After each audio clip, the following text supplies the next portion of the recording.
Do you know why, after achieving all the fantastic meditation, witnessing all the fantastic, what they call, like supernatural transformation of mind, so he can perform a lot of things in that situation? People would call it psychic.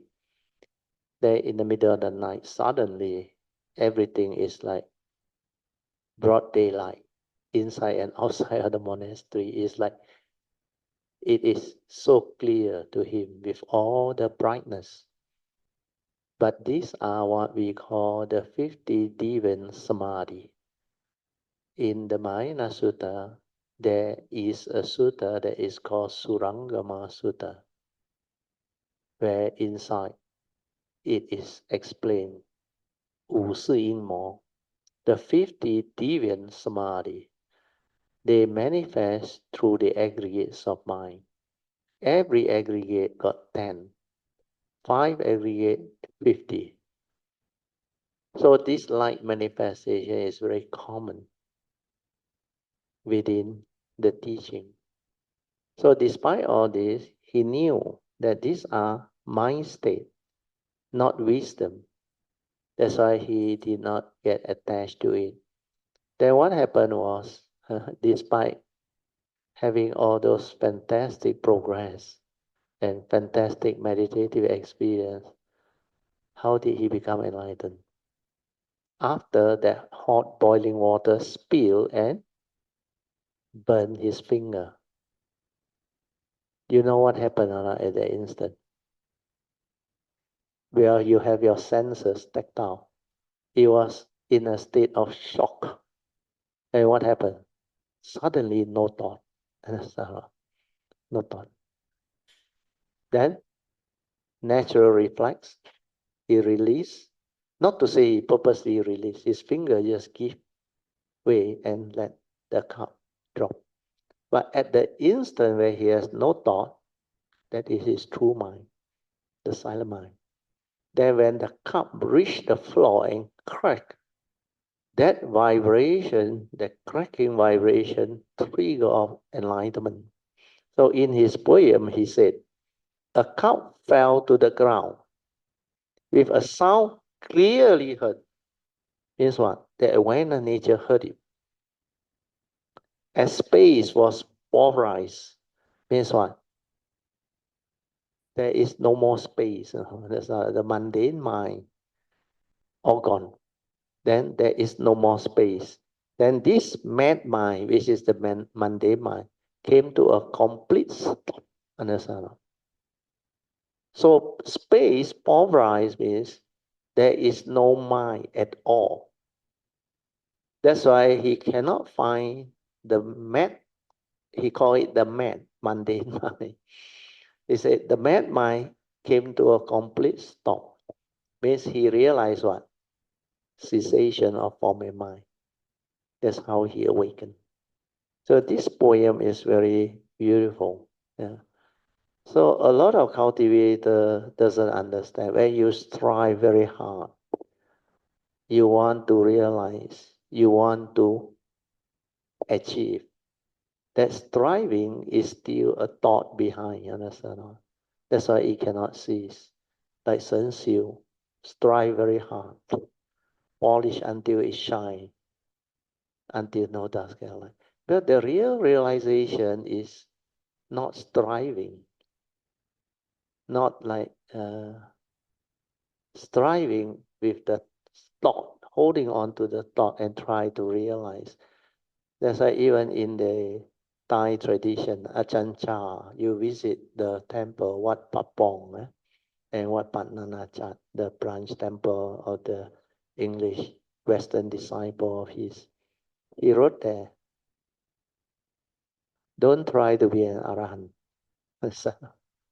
The try is by the thought. How can the thought realize the state that is beyond thought and to become an Arahant? Another example is, you remember Ananda? After the Buddha passed away, what happened? They want to set out the first council. They have a requirement that all must be Arahant. But Ananda being the attendant who can recite the whole sutta inside out is not an Arahant. He is still a Sotapan. So what happened? They gave him time and asked him to strive very hard.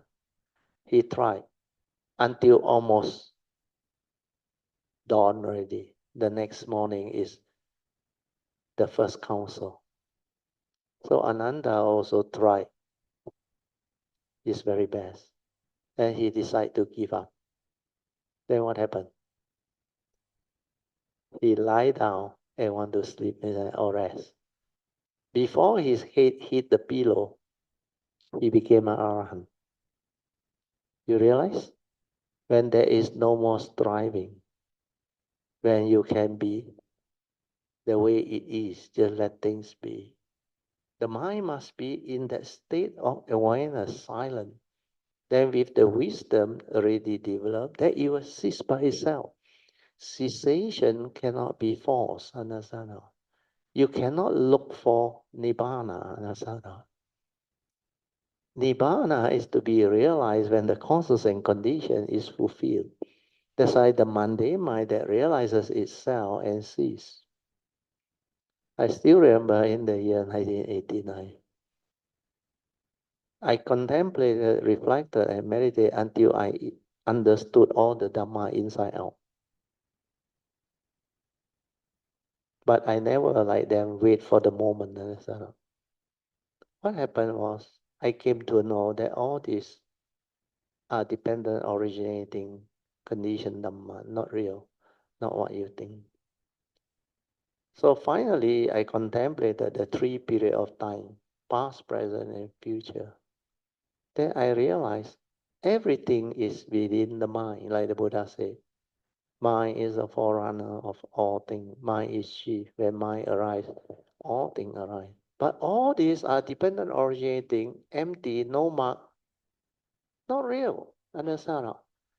Then I reach a point where my mind is so sensitive, I cannot think on. If I want to read something or think, I can feel the very fine suffering inside there. Even to feel is suffering, to perceive is suffering, to arise a sankhara movement or activity is suffering, and to be conscious through the senses also suffering.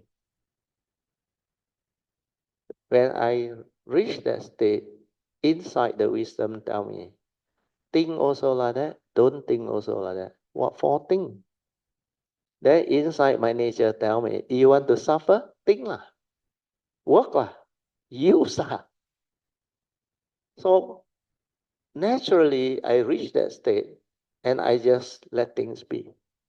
When I let things be, the cessation keep coming, keep coming. That's why I transform after that. Yeah. You cannot look for it one. Understand? If you look for it, it cannot come on.